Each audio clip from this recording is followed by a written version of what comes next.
Good morning, everyone here at Addis, Israel, and in the land of Zoom.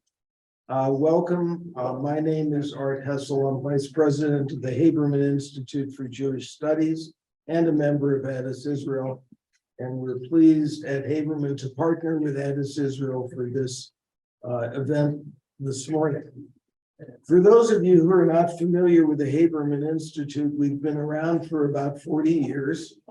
We sponsor lectures such as this and classes. You can find us at www.habermaninstitute.org. And that's important for a couple of reasons. It's important because if you miss a lecture or a class and you want to hear something, they're all on our website, videos, and for the older lectures, podcasts, so that you can, on these cold nights coming up, elections will be over, I'm told, by mid-February, and you will have nothing else to do. So you can go to habermaninstitute.org and you can watch lectures for the last several years and learn quite a bit. Coming up in the future, let me just give you a couple of people that will be presenting, so you can put it in your mental calendar, and then we'll introduce Noah Bickart, who is our speaker this morning. Our next program is going to be called Stuck in the Past, Exploring Jewish Memory Through Contemporary Jewish Literature. It's on December 6th, and the speaker will be Claire Suffren of the Hartman Institute, Shalom Hartman Institute. Then coming up as the year goes on, our speakers will include Jonathan Crane of Emory, Adam Mendelsohn of the University of Cape Town, Jeremy England, a former professor at MIT and a physicist, Ori Soltis of Georgetown, Malka Simkovitz, who teaches Jewish studies at the Catholic Theological Seminary of Chicago,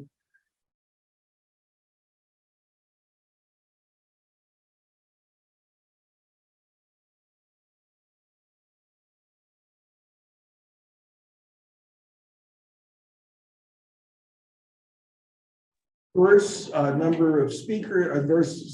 group of speakers, and the subject matters are going to be equally diverse. So Noah Bickart has roamed this building since he was probably 3 months old, 2.5 years old. Well, I'm sure he went to the nursery school here at the Don. He still comes back now and then, and this is one of those times when he is here. His parents are longtime members of the synagogue and friends. Noah, when he left Washington, went to the University of Chicago, where he got his bachelor's degree, and then something happened, and he decided to go into the jazz world, and I don't know anything about that. But that seems to be something that rabbis do for their, it's like the Amish who go out for a year where they can do anything before they revert to being Amish. This is room springing. That's exactly right. Anyway, he got through that, and then he decided to go to the Pardes Institute in Jerusalem, where he studied Talmud, and then he came back to this country and he went to Harvard. He thought he needed a Harvard degree. And so he got a master's of arts in the Hebrew Bible at the Divinity School. And then he went to join the student body at JTS, the Jewish Theological Seminary, and he became a rabbi ordained in 2008 by the conservative movement. And he stayed at JTS for a while. He got a Ph.D. Some years later, he ran their high school, the Postor High School, and did various other things at JTS, including teaching Talmud. And then he went to Yale, because Harvard wasn't enough. You needed Harvard and Yale. And so he went to Yale and was a Blaustein postdoctoral fellow at Yale for a number of years. And in 2018, he joined the faculty at John Carroll University in Cleveland, where he is today. So he is speaking to us this morning on the topic, Lashes of Fire, a Talmudic metaphor for power. And I have no idea what that means or what he's going to say, but I'm assuming it's going to be life-changing. So with that, Noah, the floor is yours. Thank you. Thank you. I have one correction to make. I don't think that jazz and Talmud are as far apart as people might think. But there's actually something about the improvisational nature of jazz music, which I think is actually a reasonable facsimile of the Talmudic sugya, right? And this is something that's very hard sometimes to teach people who are mostly Western trained and are used to texts which sort of start from first principles and then flow from there. In many ways, in the same way that a really good Charlie Parker solo or a John Coltrane solo will sort of tease a melody, which will then sort of riff into some other kind of melody, and something will come back and will spur other kinds of almost comments on that from other parts of the band. Well, in some ways, that's how the Talmud works, right? And so in some way, jazz might be a way into the Talmud, and that's enough about that. So indeed, the topic today is Lashes of Fire. Among my real interests in the Talmud is really Talmudic terminology, trying to assess not just broad meanings of theology or of Jewish law, but of the actual language of the Talmud itself, and trying to really dig down into the particular meanings of terms. My teacher, Neil Danzig, when I was beginning to get interested in Talmudic terminology, I sort of said to him, how do you do this? How do you do this kind of research? If you find a term that you find is interesting, what do you do? What's the method for studying it? And he said rather cryptically, well, you just have to study Shas with Mesoret HaShas. And that's sort of a terrible thing to say. Shas, meaning the Talmud, and among the commentaries on the page in the Talmud is a sort of hyperlink system whereby any other place in the Talmud which uses that particular term or treats that particular topic is cross-referenced in the margin. So basically what he's saying is you have to learn the entire Talmud while simultaneously hyperlinking to the entire Talmud, and that's how you can study terminology in the Talmud. Well, that's really difficult if you don't already know the Talmud, but I have tried as I study to, when I'm interested in terms, to then try to look at all the places in the Talmud when they appear. And this is one of them. And we will get to the text that I was studying with my son, Meir, where we came across this strange term, pulsa denura, which I didn't really know what it meant. And that sent me on this sort of quest to try to figure it out. Now, the thing that I immediately thought about when I encountered this passage in Bava Metzia, which we'll see in a few minutes, was that I recalled that this was, in my mind, something of a Kabbalistic curse, right? And in 1995, right before the assassination of Prime Minister Rabin, Kahanists, right, who are unfortunately much in the news again today, but these two rabbis, I guess we have to call them, Yosef Dayan and Avigdor Eskin, pronounced this Kabbalistic curse ceremony on Rabin right before he was assassinated. And of course, this led to a certain segment of the Israeli right-wing religious Zionist establishment to assuming, well, he was assassinated, so I guess the curse worked. Right? And this has been something of a topic in modern Israeli scholarship, trying to figure out what the roots of this curse are. And to some degree, the scholarship has said this has nothing to do with the ancient Talmudic ceremony or instance of this name. This is really a new development, which is a kind of excommunication or a kind of mystical ban that has nothing whatsoever to do with ancient Talmudic literature. and therefore these modern Kabbalists are doing nonsense. And while I certainly couldn't disagree more with the politics of the people who are pronouncing these kinds of curses, I'm not quite sure that there is no connection between what the Talmud says or uses these words and the modern conception. But as I started to research this, and of course, we're really lucky in contemporary Talmud scholarship because we have wonderful search engines that not only search the printed texts of the Talmud, but also all of the manuscript versions of the Talmud. And it's pretty easy to collate all the instances in Talmudic literature and extra Talmudic literature which use this term. And I began to see that it's not just a sort of a simple idea, but actually touches on some of the most interesting and theologically profound stories in the entire Babylonian Talmud. So what I'd like to do is sort of take you briefly through some of these texts and their parallels, and to try to help me figure out what it is that we think this term means, and why it's used in these particular ways. And the first place that it comes up is in Tractate Chagiga. So Tractate Chagiga, in many ways, is really all about seeing God. And I would encourage people who are mystically inclined or who want to look at a tractate of the Talmud in which theology is really at the core to think about Chagiga as the place to think about that. Because yes, in some theory, the Mishnah in Tractate Chagiga is mostly about the offering that you bring, or that one ought to bring when one goes on a pilgrimage to the temple, right? Seeing God. Okay, but of course, the rabbis are more clever than that, and they know, of course, that they live in a post-temple world, and that the desire for encounter with the divine hasn't stopped just because there's no temple anymore. And so the whole tractate is full of all kinds of ideas of what might it mean to see God, and how do you see God? And of course, therefore, the Mishnah and the Talmud incorporate a great deal of ancient mystical ideas into that tractate. And this is perhaps the most famous of them. The Talmud will quote this section of the Tosefta on Chagiga here, right? Arba'a nechnesu lePardes. 4 famous rabbis entered Pardes, right?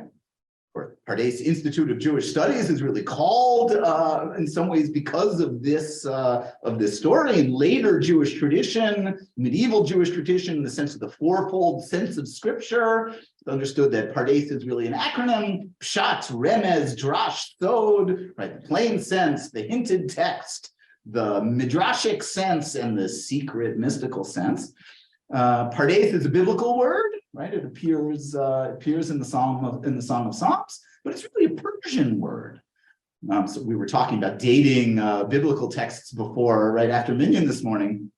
So maybe that's a way to date the Song of Songs, but it really means orchard. But in this sense, in this text, it doesn't mean a literal orchard, it means the divine orchard, right? Paradise. Okay, so 4 entered the orchard. 1 gazed and perished. 1 gazed and was smitten. 1 gazed and cut the shoots. That's going to be the one we want to talk about. And 1 went up whole and came down whole. And now the Tosefta will explain. Then Azai gazed and perished. Concerning him, the psalm says, the death of his faithful ones is grievous in the Lord's sight. Then Zoma gazed and was smitten, right? He saw something and didn't die, but was injured in some way. And about him, a verse in Proverbs, if you have found honey, eat only enough for you, or else having too much, you will vomit it. Okay, so there's some kind of injuring of seeing too much. Acher, we'll have to talk about who this is and why he's called by this term in a second. Acher gazed and cut the shoots. And concerning him, Ecclesiastes 5:5 says, do not allow your mouth to cause your flesh to sin. And finally, Rabbi Akiva went up whole and came down whole. Concerning him, Song of Songs says, draw me up after you, let us run. Okay, so Rabbi Akiva, the great hero of rabbinic Judaism in many ways, is the only one of these 4 to experience whatever mystical journey these 4 embark on. He's the only one who succeeds. Okay, we're interested in number 3. And so here in the second text on the page, we have the Talmud's analysis of this source. And it quotes our Tosefta first. Acher gazed and cut the shoots, about whom Ecclesiastes 5:5 says, do not allow your mouth to cause your flesh to sin. Okay, so the Talmud will then ask, and of course we have, and maybe here's the jazz analogy, right? The way that you can tell how the Talmud moves from one source to another is to change languages. So we've quoted this in Hebrew, and now in Aramaic, the Talmud will ask, well, here it's still Hebrew, Mahi, what is this mean? What are we talking about here? Okay. So he saw that as this man, Acher, whom we'll learn is another name for Elisha ben Ahuya, he saw that permission was granted to Metatron to sit and write the merits of Israel. Okay, so Metatron is one of these angels we know a great deal about from Second Temple history, right? And in many ways, this is connected to a whole body of literature that's called the Hechalot literature, which is a kind of, which tends to describe a kind of heavenly journey in which some special human character goes on a journey to the seven heavens and sort of is able to see all the things that are going on up there and comes down and reports it. So what he sees is this angel sitting there who is sitting and writing the merits of Israel. Okay. Acher said, it is taught, good rabbi, what does he do? He quotes a baraita, right? He quotes a tradition which challenges this thing he's seen. He sees the angel sitting down and says, I don't understand why this is happening. I know that on high there is no sitting and no competition and no back and no weariness. Okay, now, in some ways this is hard to understand, but certainly we could understand the sitting part. Okay, now it may well be that these are a number of references to biblical allusions to God's corporeality. Okay, the back, of course, is probably Moses seeing God's back in Exodus 32, etc. Okay, and of course, we have rabbinic insistence that these are biblical metaphors, that God really does have a body, or even if God does have a body, humans can't see it. And therefore, the notion that you could see these things in heaven is sort of a problem. Okay? But here, what Acher says is, perhaps, God forbid, there are two divinities. Okay? Shtei Reshuyot, two authorities in heaven. And Eliezer Siegel, many, many years ago, tried to find all of the different versions of this quote-unquote heresy in Talmudic literature and in ancient Jewish literature. And of course, it's very, very widespread, the notion of two divinities. In some ways, early Christianity takes this in one kind of way, in which God and the Messiah are sort of two divinities simultaneously in heaven. In some ways, this might also be related to ancient Gnostic ideas of sort of two gods, a closer bad God and a farther away good God. It would seem here that this text, at least as we have it in the Talmud, is a real polemic against this theological position that maybe there is multiplicity up there. Okay? And here's where we get our term. They kicked Metatron out. Now, who this they is totally unclear. And they hit him with 60 pulsei denura, which I want to leave untranslated for the time being. They said to Metatron, why did you not rise before him when you saw him? Right? If it's the sitting down, and I think the sitting is really a kind of enthronement of Metatron. If Metatron is sitting on this throne, why didn't you stand up to demonstrate that you, Metatron, are not enthroned? You're not a divinity. Permission was then given him to strike out the merits of Acher. This is also very strange. Why should Acher be punished? He did the right thing, right? He quoted a good rabbinic tradition. Don't see any sitting in heaven. And then when he saw the sitting, he said, maybe we've been wrong this whole time. Bat Kol went forth, quoting Jeremiah, return, you faithless children, famous haftarah, which they then gloss, except for Acher. Everybody else can do tshuva, everybody else can return in repentance, except for Acher, that this theological sin of, God forbid, maybe there are two gods, there's no coming back from there. Since then, that man has been driven from the world to come. Oh, sorry.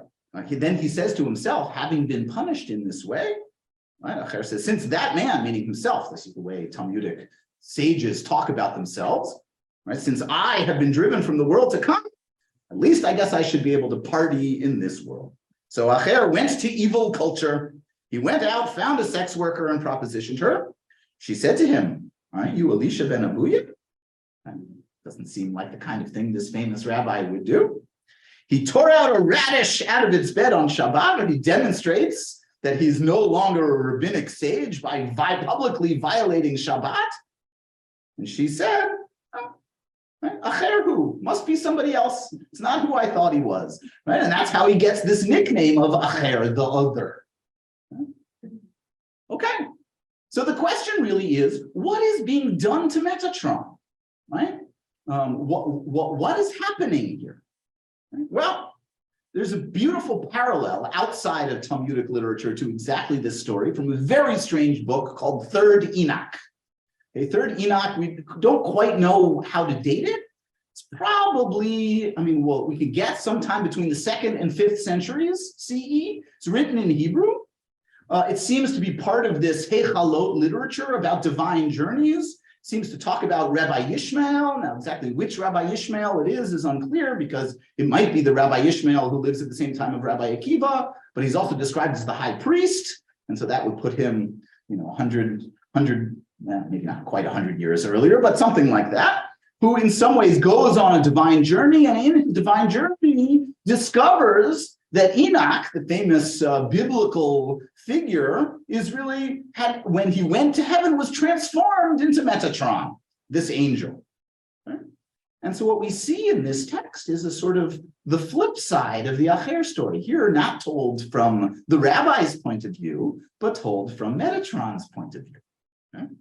So Rabbi Ishmael said to me, the angel Metatron, prince of the divine presence, the glory of highest heaven, said to me, at first, I was sitting on a great throne at the door of the 7th palace, and I judged all the denizens of the heights, the familia of the omnipresent, on the authority of the Holy One, blessed be God. I assigned greatness, royalty, rank, sovereignty, glory, etc. He's divvying up divine blessings. Is this parallel to sitting and writing the praises of Israel? Maybe. When I sat in the heavenly court, the princes of kingdoms stood beside me, to my right and to my left, by the authority of God. Turn the page. But when Acher came to behold the vision of the Merkavah, the divine chariot, okay, this sort of, again, mystical speculation, and set eyes on me, he was afraid and trembled before me. His soul was alarmed to the point of leaving him because of his fear, dread, and terror of me, when he saw me seated upon a throne like a king, with ministering angels standing beside me like servants, and all the princes of kingdoms crowned with crowns surrounding me. He opened his mouth and said, there are indeed 2 powers in heaven. Now note the difference. Okay, in the Talmud story, Elisha ben Abuya says, I know it can't be true. God forbid that there are 2 powers in heaven.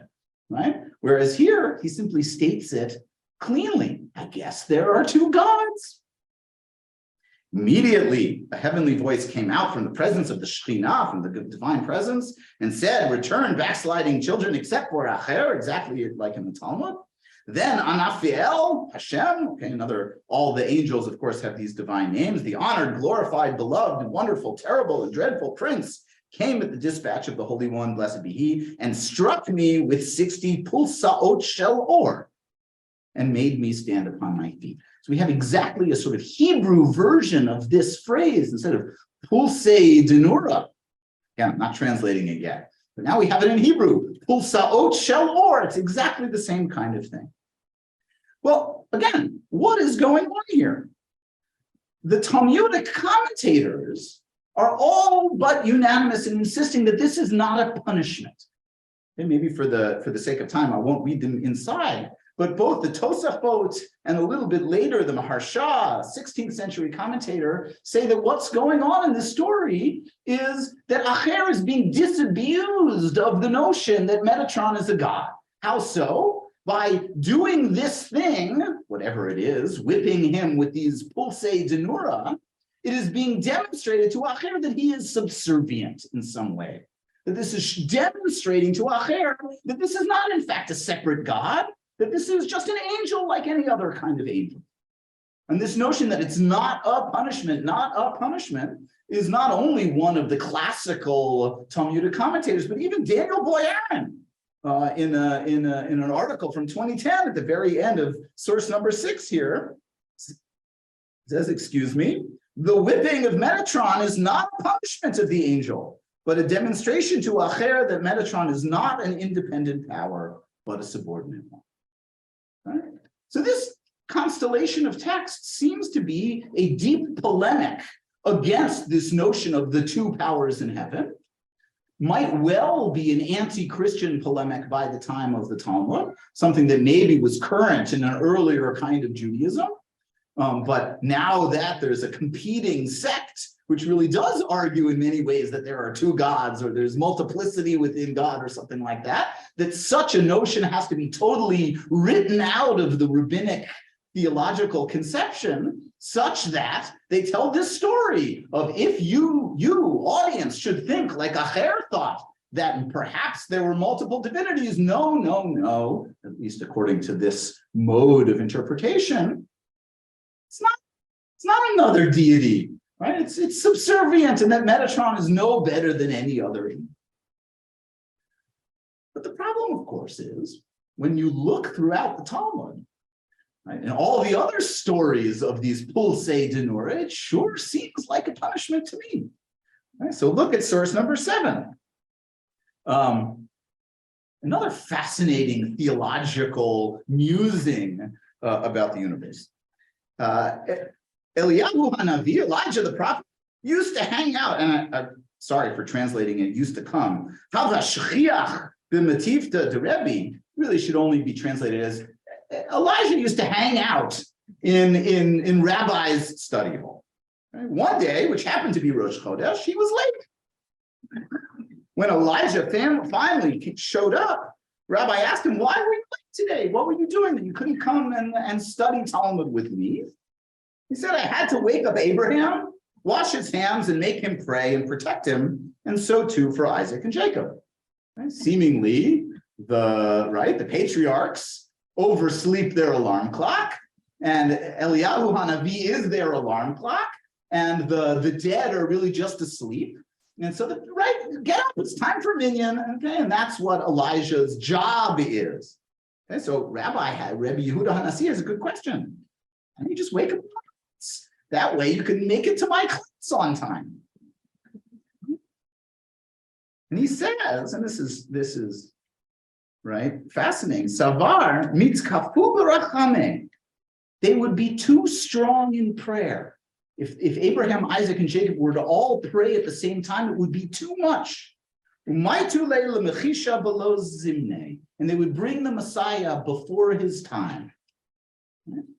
Notion is, the Messiah is going to come at a fixed time, and the world is set up in order to make it happen at that way. And it's possible to change that order of events through history, but if that would happen, that's sort of a catastrophe. Well, Rebbe is furious about that. He says, is there anybody still alive who can do this kind of thing, who's that powerful in prayer? And so Elijah answers, yeah, of course, your best student, Rebbe Chia, and his sons, they're able to do this. So Rebbe's got a great idea. He proclaims a fast. It's a little bit strange, even though it's Rosh Chodesh. Can you do that? And he appoints Rebbe Chia and the sons, right? They sign up in the minyan sign, right? It's clearly a lay-led minyan. It's a chabura or something, right? And they're designed, designated to lead the davening, as we would say. And so that's exactly what they do. They exclaim, he causes the wind to blow, right? Mashiv haruach. And of course, we can now know what happens. And the wind starts blowing. Umorid hageshem. And it starts pouring. Okay. When he was about to say, Mechaye Meitim raises the dead, they said in the vault of heaven, right? How did we let the secrets of divine prayer out? Who let this secret out? And the answer is Elijah must have told the secret. Right? He's the one who knows. Of course, if we were to wake up Abraham, Isaac, and Jacob at once, they would be strong enough in prayer to bring the Messiah too early. And here, Rabbi Chia and his sons are going to wake the dead too early. crisis. They brought him out and hit him with 60 pulsei denora. So Eliyahu Hanavi seems to receive this same thing that we just saw Metatron receive. Okay?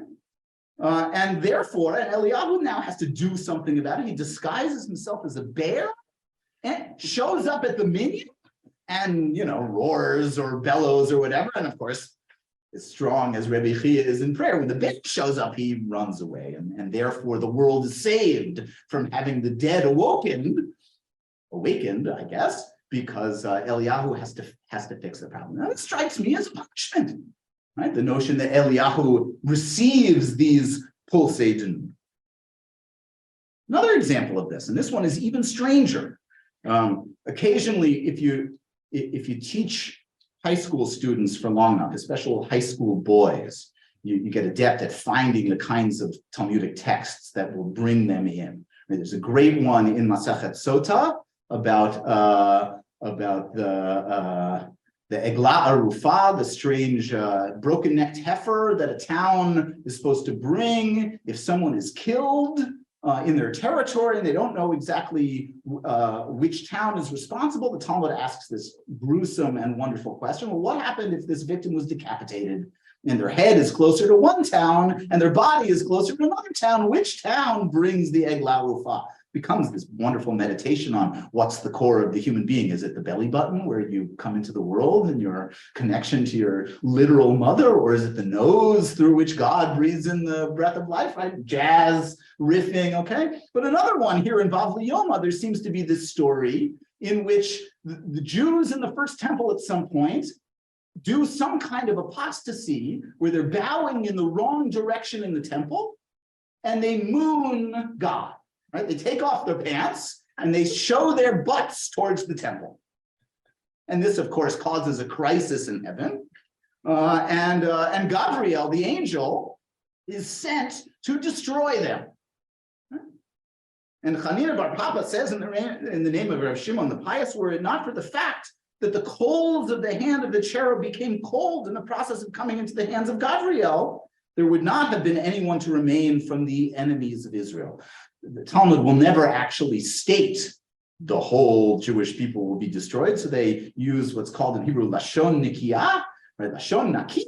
And so instead of saying Israel, they say enemies of Israel because they just can't bring themselves to say this. Okay, so it seems like Gabriel waits too long to punish these people in the temple with a fiery coal from the temple in heaven.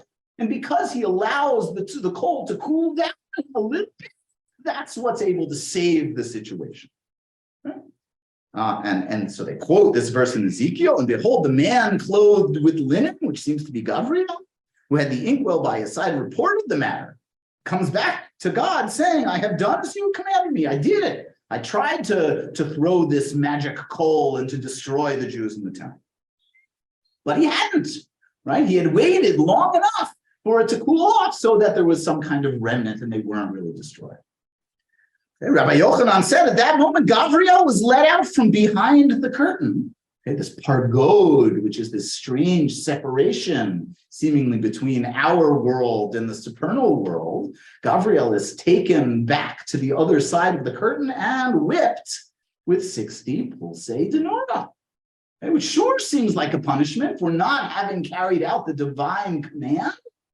Okay, is punished in this kind of divine way. And very, very strangely, we see again a sort of bear-like imagery at the end of this passage. So Dubiel, which means bear of God, the guardian angel of the Persians, was brought in and put in his place. We have a sort of replacement of Gabriel in the divine throne room or courtroom, or exactly how we're supposed to think about it is unclear. And the Persian guardian angel shows up and takes Gabriel's place. Well, there are some other not exactly Talmudic traditions which have this. Kala Rabati is a strange rabbinic work. If you find in a traditional Talmud volume, it's always printed in the last volume of Nizikin, in what's called the Masechtot Ketanot, right? The so-called minor tractates of the Talmud. Maybe the most famous of these is Avot to Rabbi Natan, which is a kind of commentary on Pirkei Avot. There's also this tractate Kala. Technically, it's called Kala because it begins about a Kala below bracha, about a wife, a woman who's married but has not yet had the Sheva brachot. Can she and her husband begin living together? It's a collection of all kinds of strange things, and it too has a kind of commentary. And so a quote from Masachet Kala is here: children receive the face of the Shekhinah, as it says, sorry for the typo, seed shall serve him. So in this commentary on this tractate, it was asked in the Beit Midrash, can children atone for their parents' sins or not? So we tell this wonderful story about Rabbi Akiva. Apparently Rabbi Akiva, in addition to traveling to heaven, the author of this text seems to know well all kinds of Greco-Roman stories of the journey to Hades, right? You don't always, not only are people in mythological texts able to take journeys to the heavenly world, but they can go to the underworld. Here, and Rabbi Akiva seems to be able to go hang out in the underworld. It is a mistake, I think. Jews are frequently fond of saying there's no hell in Judaism. I don't believe in hell, and that's fine, but it seems like the author of Kala Rabati did, and certainly there is a great deal of speculation of a place where you go to be punished after you die. Like most things in Judaism, there's a great deal of dispute about these matters, and this text sure seems to think that there is such a place. Okay, so Rabbi Akiva went down to that place. He found a certain man who was carrying a burden on his shoulders, and he could not manage it, and was crying out and sighing. Sighing, of course, is a classic prayer-like language. Vayei anhu, the Torah says in Shmot. It's a famous, really important part of the Haggadah, that the Bnei Israel sighed from their overwhelming labor in Egypt. It seems to be that that's what this guy in hell is doing. Right? Rabbi Akiva says, what was your deed that you received this punishment? He said to him, there was not a single sin that I did not commit in that world. And now there are guards on us, and they do not let me rest. Rabbi Akiva said to him, did you leave behind a son? He said to him, on your life, don't ask me any questions, for I am afraid the angels will lash me with pulse denura, a strange phrase once again. For they say to me, why don't you hurry up? It sure seems like a punishment to me. Among the things that happens to him while he's being punished in Hades is if he doesn't do his work properly, he'll be whipped by the overseers. And I wonder how much we're supposed to think about Egyptian level toil here in the underworld. So he says, tell me what next generation you have passed on. He says, a pregnant woman. So Rabbi Akiva wants to solve the problem. Rabbi Akiva entered that city. He said to the people of the town, where is the son of so-and-so? They say to him, may his memory be obliterated. May his bones be crushed. Rabbi Akiva says, why? He was a bandit. And that, here's a great, I think we're supposed to take this almost in a humorous sense, right? They come up with the absolute worst things that somebody could do. Okay, so he was a bandit. He ate people. He brought strife to humanity. And not only that, but he had sex with a betrothed woman on Yom Kippur, right? Okay.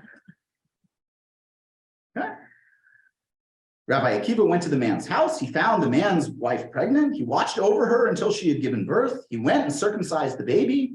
When the baby had grown up, Rabbi Akiva set him up in the synagogue to bless him, levaroche. Some people have argued that this is sort of the source or the earliest source for something like Kadish Yatom, for mourner's Kaddish, right? The notion that an orphan, that a child of deceased could somehow affect the deceased by performing some rite in the synagogue. This is without any question the earliest source for such a notion. Now, exactly what it means to bless in the synagogue, is it to say a particular kind of prayer? Is it to say Kaddish? Is it simply to lead the services? Is Rabbi Akiva simply educating the child? It's totally unclear, but it's sort of enticing as a source for among the most important Jewish practices to our time. After a few days, Rabbi Akiva went back down to Hades. The man greeted Rabbi Akiva and said, may your mind rest, for you have rested mine. And finally, this was the source that my son Meir and I were studying when I first came across this, this strange phrase. Okay, and here in the 4th chapter of Bava Metzia, the question is all about the buying and the selling of objects, how one acquires property. And the Talmud talks about a particular mode of buying things called kinyan chalipim, the buying of switching.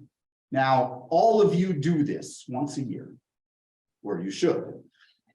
And we do this, it's really the only time I think that this happens in contemporary Jewish practice, and this is in the selling of the chametz. Okay, when you actually buy, usually it's the local rabbi, you buy your rabbi's services to serve as an emissary for you to sell your chametz. And how do we do this? Usually? Online, all right, yeah, thanks. At least in traditional settings, there's a pen that after you write down, you know, where your liquor is and how much you've got and whatever, there's a pen there, and you're supposed to pick up the pen. And the picking up of the pen is to sort of signal in some ritual way the fact that you have now purchased the services of your emissary to go and sell the chametz. This is a very, very old Jewish practice, as the Talmud here says. This really comes directly from the book of Ruth. Right, shalaf na'al miraglo, or exactly whatever the pasuk is, that when Boaz comes to the gate and the Goel, the Redeemer, declines to marry Ruth, and Boaz wants to acquire the rights to marry Ruth, they have this strange ceremony in which one of them takes off their sandal and the other one lifts it up. Now, it's perfect because the biblical text is totally unclear as to who takes off whose sandal and who picks it up. Okay?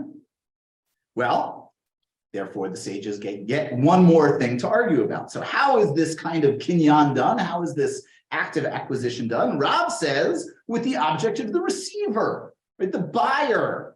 Use the buyer's handkerchief or pen or whatever in order to symbolically do the possession.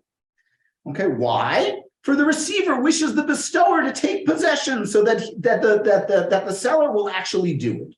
Okay, so if I'm trying to buy something, I really want the seller to actually really decide to sell me the thing. We're sitting in a location where the thing I want to buy, let's say it's a car, right, is still in the seller's garage, but I really want to use my object. So when the seller takes it, then the seller will really have signified the seller's desire to really sell me the car. And Levi says, with the object of the giver, and the Talmud says, as will be explained below.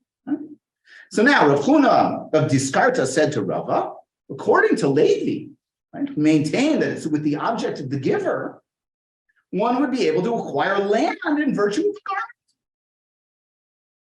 Right? So again, if we assume that Levi's right, that the giver, the seller, is going to use their own property as the symbolic sale object, then in some sense what's really happening, if I'm buying land, I'm buying two things simultaneously. I'm buying the land and I'm buying whatever object we're using to signal the sale.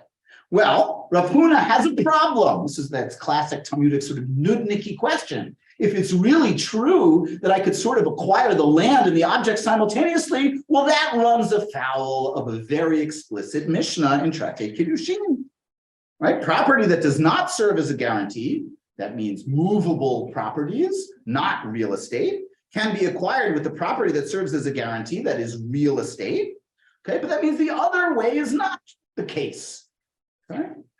That is to say, I can't use movable properties and by acquiring movable properties also acquire real estate. That doesn't work, okay? Because the Mishnah seems to suggest it's only the other way around it works. If I want to buy a plot of land and the tractor that's sitting on it, fine. If I buy the plot of land, then I can acquire the movable property with it, but not the other way around.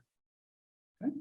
But now Rava says back to him, if Levi were here, he would whip you with pulsei denura, and here he would slap you on the face with these pulsei denura. Do you really think that the garment gives him possession? No, he's actually selling you the object, right? It is in consideration of the pleasure that the giver experiences, in that the receiver accepts it from him, he wholeheartedly transfers it to him. In other words, this object, the pen that you pick up when you appoint your emissary to sell the chametz for you, you're not really taking the pen. It's a ritual, right? It's a ritual object, and that by doing this ritual, you acquire the land. Levi would never think that. But we see here that this is no longer a kind of divine, theological, speculative, otherworldly punishment. It's something that's been brought down into the Beit Midrash, and that a student who's wrong about an earlier sage also receives the same kind of condemnation. And it's not only in the Talmud, okay? In medieval literature, it seems to have a long afterlife. And this is maybe the most clever thing I'm most proud of in having researched this, okay? Maimonides, and this is perfect. It's really perfect because it's this week's parsha, right? We'll read this section of this Shabbat. Okay, people who set up signs for themselves saying, if such and such should happen, I will do a certain thing. And if it should not happen, I will not do a certain thing. It's a kind of divination. What kind of example does the Rambam give? Eliezer, the servant of Abraham, did this, and similar things. This is forbidden. So now, of course, in the plain sense, he's never called Eliezer, okay, but the servant of Abraham who goes back to Mesopotamia to find a wife for Yitzchak, as he's standing at the well, he says, well, God, if a very pretty girl should happen to offer to feed my animals, I'll know that that's the right one. And lo and behold, that's what happens. Now, Maimonides says something rather shocking, that this is forbidden. You're not allowed to sort of set up tests for God. And the Ra'avad, Abraham ben David, maybe the most famous commentator on the code of Maimonides, he quotes the Rambam and saying, but I say this is a big mistake, for this is certainly permitted. And maybe this is what tripped him up. Okay? Maybe he assumed that the kind of thing that Eliezer, he also talks about Yonatan, did, that's divination, and he assumed incorrectly that this is what's forbidden, but it's not true at all. It's that any other kind of divination, these are the kinds that are okay, says the Ra'avad. Right? Of course, he's reading the Bible. Well, if the Bible says that biblical characters did it, then it's got to be okay. And one should not ascribe sins to the righteous. And if they were around, they would hit Maimonides with pulsei denura on his face. And so it seems like there's this sort of long tradition of utilizing this term in some way. So what does this word mean? Pulsei denura. So most people translate, if you look at normal translations of the Talmud, they usually say whips of light. And it's always very hard to try to figure out what words mean in the Talmud. The Talmud most of it is written in Babylonian Aramaic, but of course has a great deal of loan words from Latin, from Greek, from Persian, from other dialects of Aramaic. And so you sort of have to play this game. So it is possible that pulsa is related to the Syriac term batsitsuta, which simply means sparks.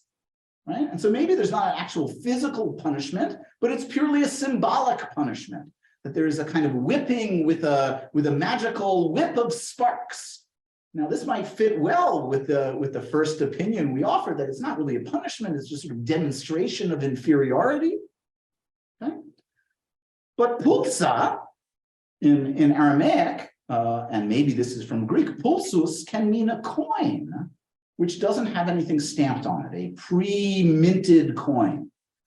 And maybe this is just a piece of sort of torture realia from antiquity, that of course some kinds of scourging whips have pieces of metal at the ends of them. If anybody saw that horrible Mel Gibson movie, right, this is exactly what Jesus is whipped with in that movie, with whips that have these metal discs on the end of them. Perhaps that's what's going on. In fact, in the strange Coptic texts, which were found in Nag Hammadi, right, it seems like this whipping of Jesus and scourging, it has this kind of sense to it, okay, where in another strange, now Christian journey to heaven, in the book of Thomas the Contender, Jesus seems to suggest that sinners in the underworld will be whipped by lashes of fire.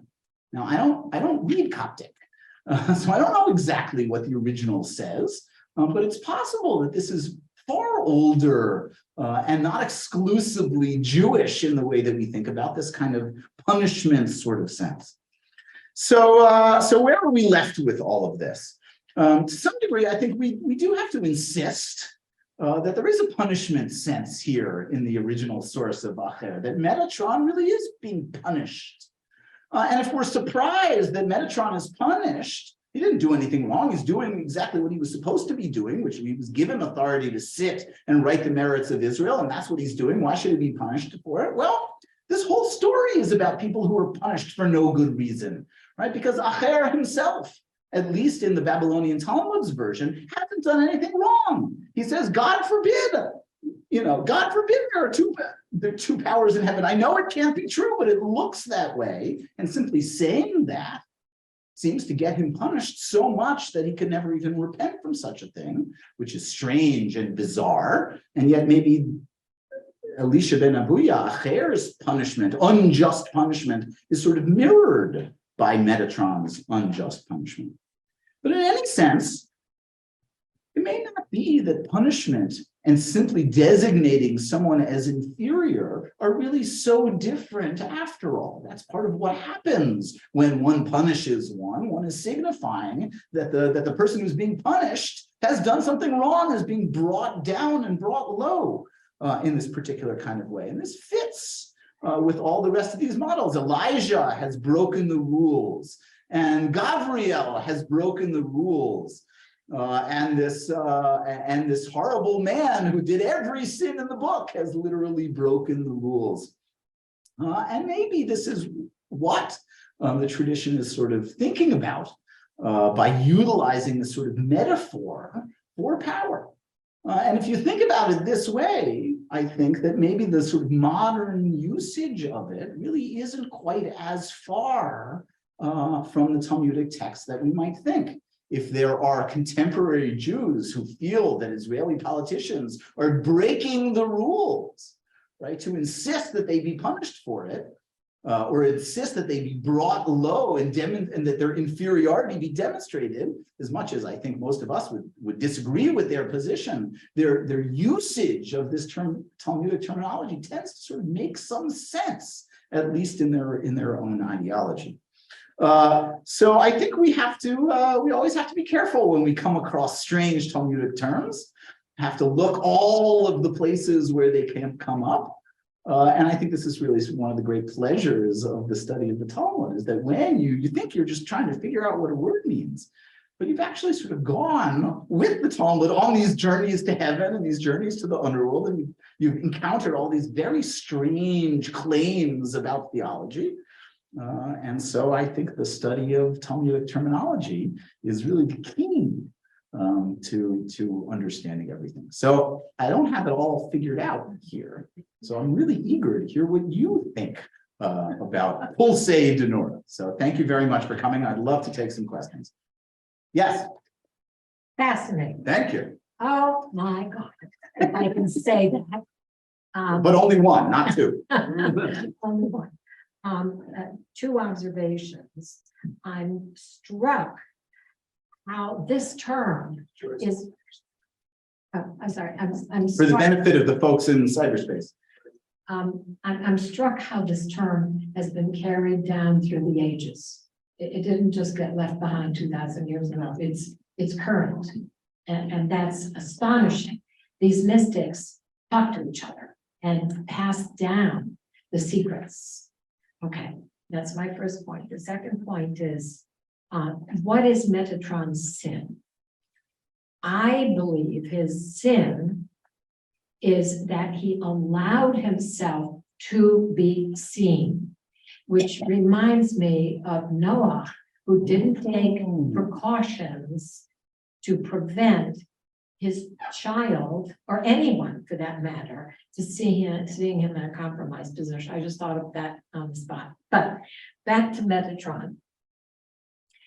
He should have taken precautions so that a mere mortal didn't see him sitting and misinterpreting what was going on. Okay, so as far as the lashes of fire, I think the key thing is that it is fire.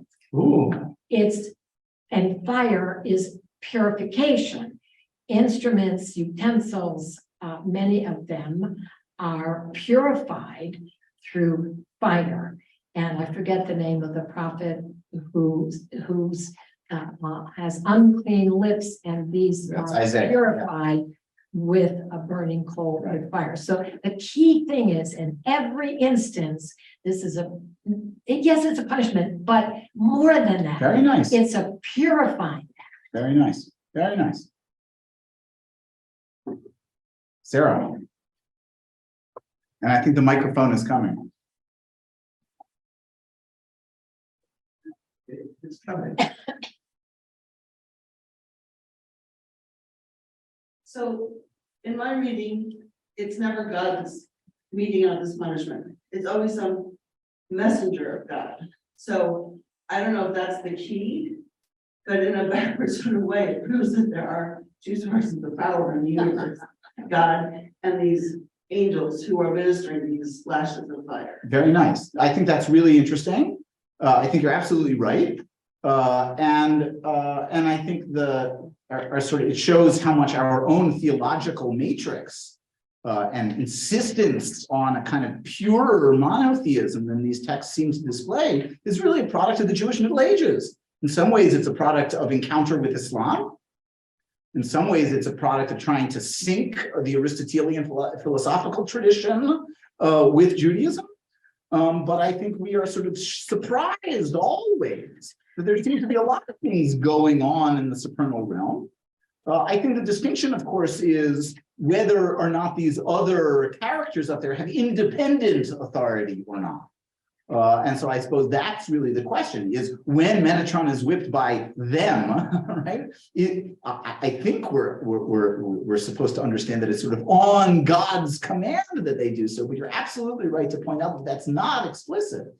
I wonder in a sort of postmodern age, however, if to some degree this allows for some kind of sense that human beings have more power in the world than we might not otherwise think we have.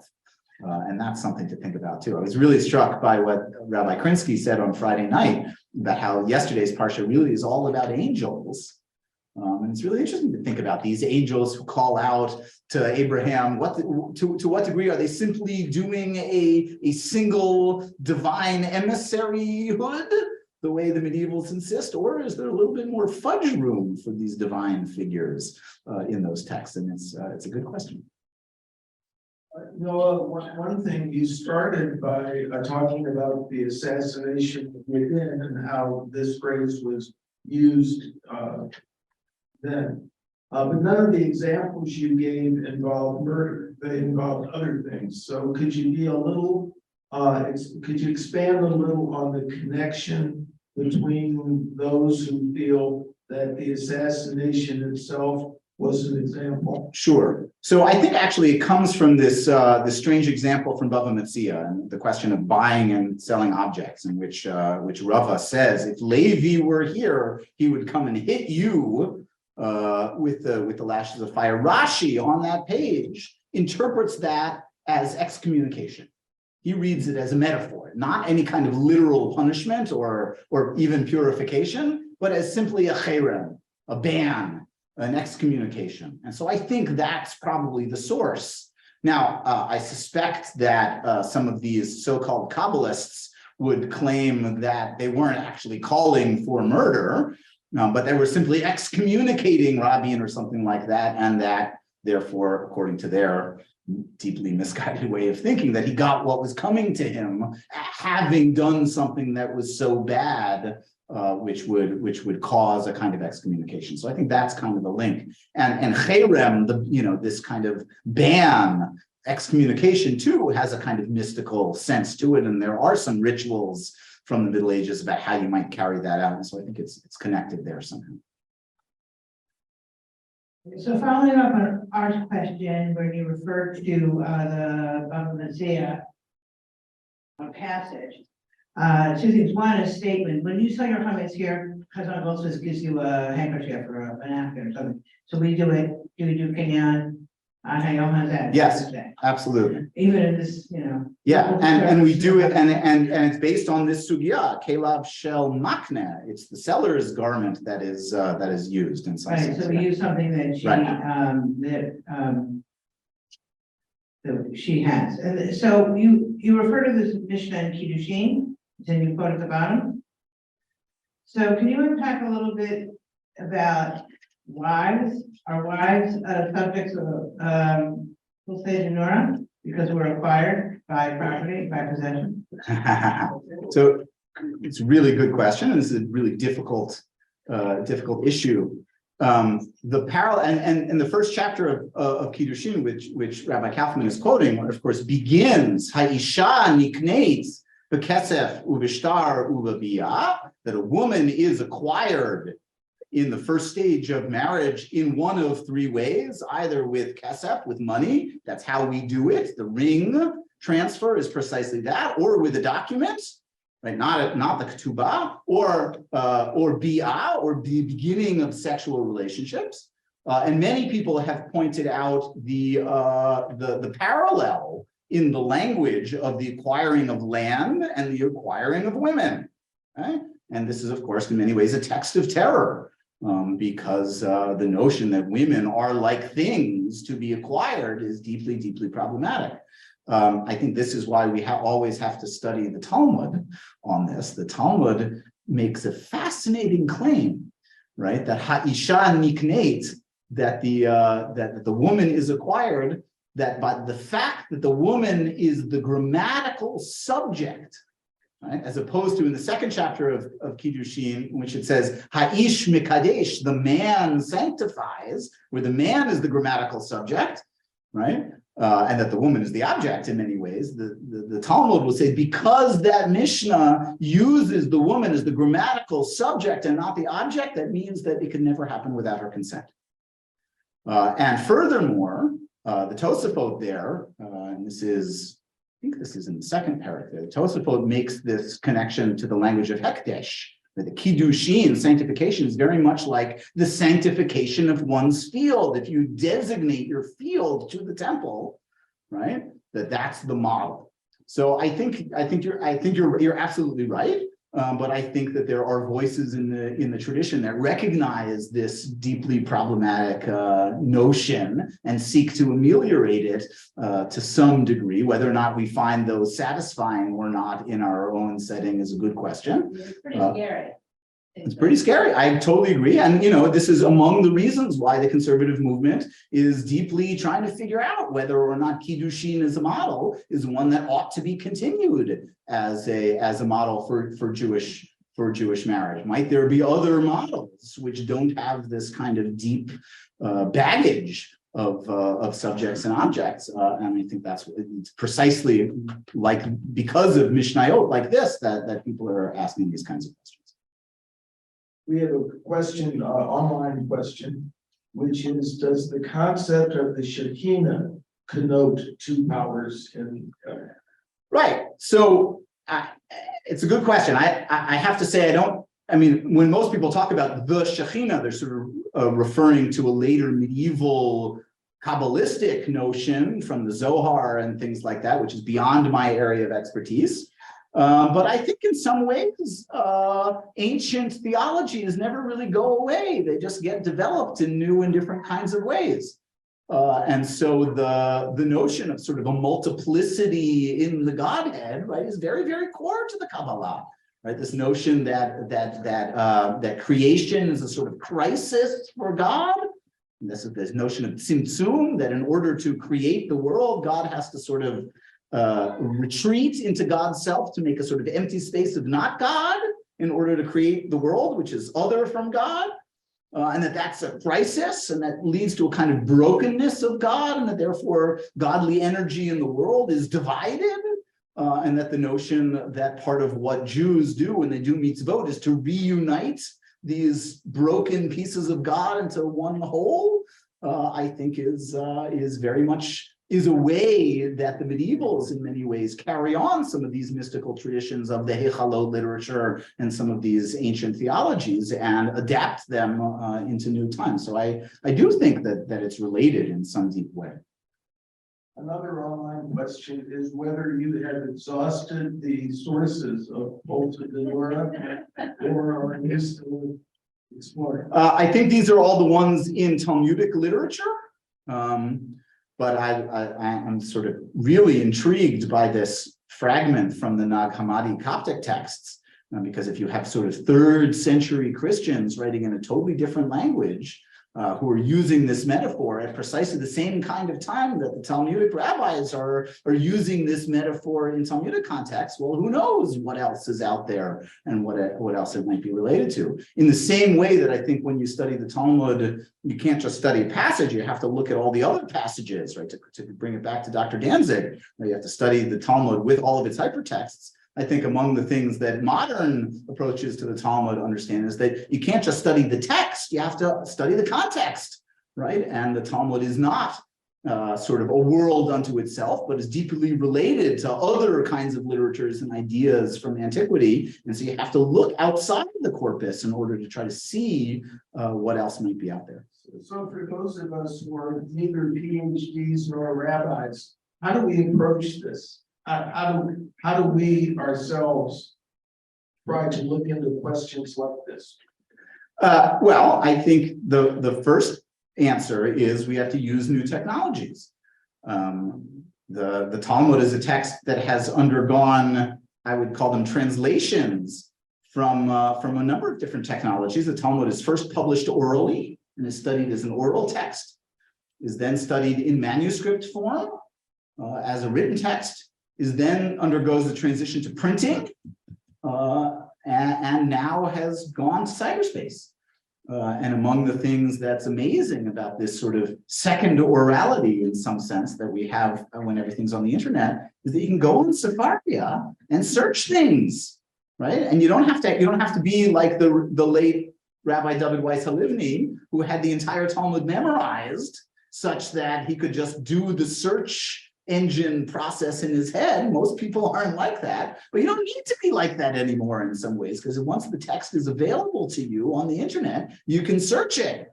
And so that's how I would encourage people to think about this. And that if you find yourself studying any kind of text, we have all kinds of digital tools to help us think about this. And so that's how I think people should use it. Sure. On the question, okay, I can tell I'm being heard. On the question of curses. Yeah. That you started out with, if memory serves, the rabbis caution very much against careless use of words, recognizing that indeed, and I can't explain this, but certain people, humans, have power. They have spiritual, mystical power to effect change. I mean, if we didn't believe that, we wouldn't pray. I mean, we pray for the sick, we pray for the dead. What are we doing? Okay, so we have this great power at our disposal. Some people have more power than others to this day. So the commentators, in effect, criticize Jacob when he says, who's ever got this stuff, they're going to die. Okay, the stuff being Laban's household gods. And in fact, his wife dies. His beloved wife dies. And the rabbis criticize him. If you hadn't made this curse, your wife wouldn't have done. So these rabbis, in my opinion, should be excommunicated, but okay. These rabbis may, I'm not saying they did, I have no idea, may have had the power that had this negative result. More importantly, a lot of people of that group or congregation believe they have that power. And that that belief system is very much, it's not medieval, it may be medieval in our eyes, but it exists today. I totally agree with you. I think it's not only in ancient Jewish culture, this notion of words having a great deal of meaning. We see all too often in our own political realities, the way people use words to really dangerous effect. I think in our own American political sense, we think that words in certain kinds of speech acts are more meaningful or powerful than others. Why is it that we do this strange ritual of swearing and testimony and under oath and all these kinds of things? And I think you're absolutely right. I think the rabbis are very clear that words are very, very powerful. I mean, think about how beloved Kol Nidre is. Right? Kol Nidre is basically saying our words have meaning. Right? We take it back. We take back these powerful things we've said. And despite the fact that for 1,000 years, rabbis had told their congregations, it doesn't really work, Kol Nidre, right? You can't take oaths, you can't take vows, or if you take them, you have to follow through, right? This is one of those things where the rabbis are always overruled, right? Because people love Kol Nidre so much because they realize that words are deeply powerful and meaningful, and that we're shocked and scared by the power of our words. And we wish sometimes we could take them back. And I think you're absolutely right that in some sense, these Kabbalistic curses, right, have real effect when people take them seriously. And I think the Rabbi assassination was a real wake-up call to the real terror and challenge of certain kinds of religious Zionism, and where we continue to see the effects of that kind of ideology to this very day. I think there's something really powerful in traditional Jewish culture of saying bli neder, right? I'm not taking an oath about this, and a recognition that words have real kind of power, and that we should take seriously all the kinds of things that we say. Okay, maybe one last question that I have, going back to the way we started this again, which is jazz. And weaving the jazz in and out. Are there any Talmudic rabbis or others mentioned in the Talmud who are musicians? And is that going to be your next? Oh, that's a good question. Yeah, I don't know. I mean, there are in Masechet Ketubot, there are all these stories about how different rabbinic personages would try to gladden brides and grooms on their wedding days. And so perhaps, and so we have juggling and dancing, and I think some music making as well. I don't know if you're interested in the connections between jazz and Judaism. There's a couple of great albums by an outfit in New York called Hasidic New Wave, right? That would take Hasidic nigunim as the heads for jazz improvisation. Right? We'll play a Hasidic melody as the sort of the song, and then use that as the springboard to sort of jazz improvisation. So I'm sure it's on Spotify and everything and things like that. And klezmer, right? It works in that way too. I mean, klezmer too is improvisational in many kinds of ways. And there's certainly Jewish music from Mizrahi communities too, which are deeply improvisational. It would not surprise me to think that there's something about this oral culture and the ways that things get transmitted that is deeply parallel to kinds of improvisational music. So, thank you very much for coming, everyone.